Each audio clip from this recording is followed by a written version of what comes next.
Padre Pio é o único sacerdote da história da igreja que tem os estigmas. Para fazer com que as pessoas experimentem e vejam que Cristo vive nos seus santos.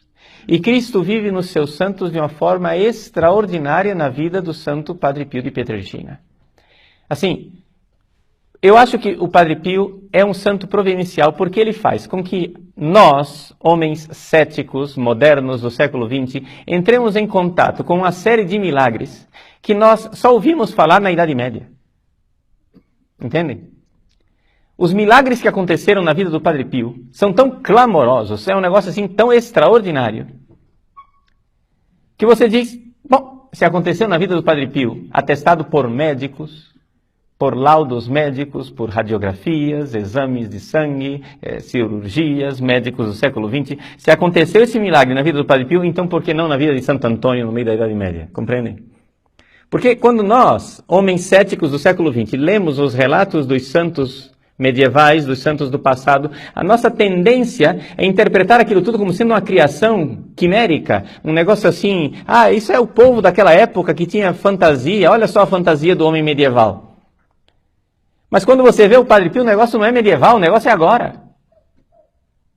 Como é possível que o homem tenha curado uma menina cega de nascença, que nasceu sem a pupila, e a menina foi curada e começou a enxergar e continuou sem pupila?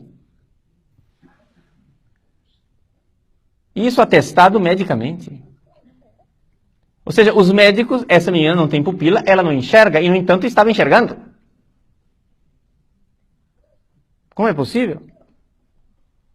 E não é assim, dizem, não, a menina com nome, eu não sei o nome e o sobrenome aqui de cor, mas é atestado nos livros com laudos médicos e tanto assim de testemunhas.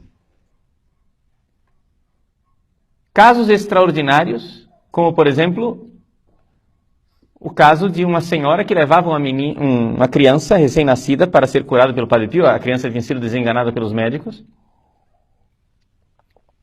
Os médicos disseram, essa criança vai morrer, não tem jeito.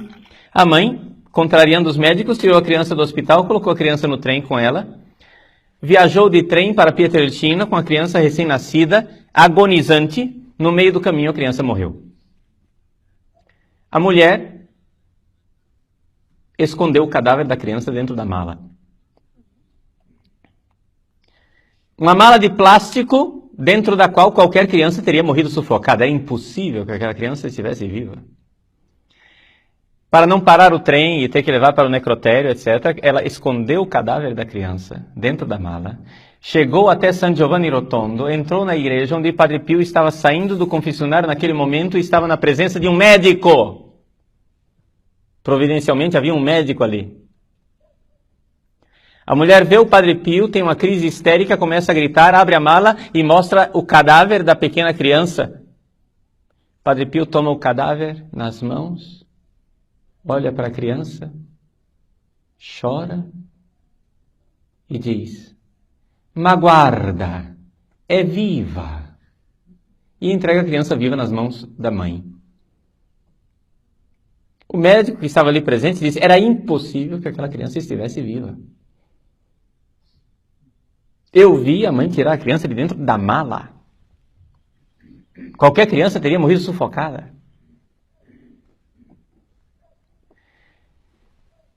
Fenômenos extraordinários de bilocação. Um médico ateu em Roma recebe uma chamada noturna de um paciente agonizante e vai atender o paciente no meio do caminho, de noite, no escuro, dentro do seu carro, aparece um frade dentro do carro dele.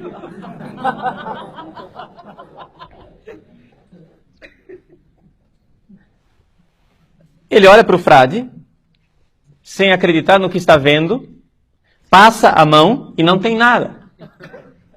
Mas ele vê o frade.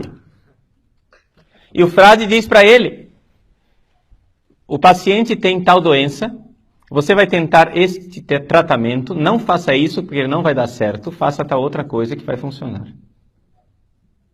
O médico ateu chega lá, constata que a doença é exatamente como o frade descreveu, tenta mesmo assim a terapia que o frade tinha dito que não ia funcionar. De fato não funcionou, ele tenta a segunda vez aquilo que o frade havia aconselhado e funciona.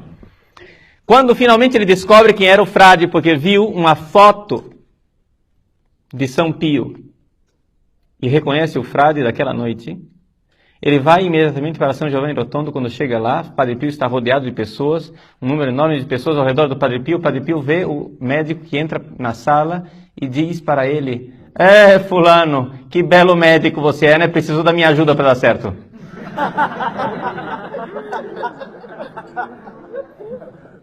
É evidente que se converteu. Pilotos de caça americanos, ingleses, canadenses, durante a Segunda Guerra Mundial tentaram bombardear a cidade de San Giovanni Rotondo. E não conseguiam bombardear a cidade porque durante o voo lhes aparecia um, aspas, monge voando, que impedia os aviões e fazia com que as bombas caíssem no meio da floresta. Um destes oficiais americanos, depois que terminou a guerra, ouviu falar do tal do monge misterioso, feiticeiro, que morava naquela cidade, e ele, protestante que era, quis conhecer o Padre Pio. Padre Pio se encontrou com ele e, falando no dialeto em que ele sempre falou, não está falando sequer em italiano, né? Falou em dialeto com o americano. O americano, quando terminou o encontro, disse que não sabia que Padre Pio falava tão bem inglês. É evidente que se converteu também este. Coisas assim, inacreditáveis. E isso, assim, para falar as coisas mais clamorosas, né? Mas milagres e milagres, mas não, centenas de milagres. Centenas de milagres atestados por médicos. Centenas de milagres atestados por médicos.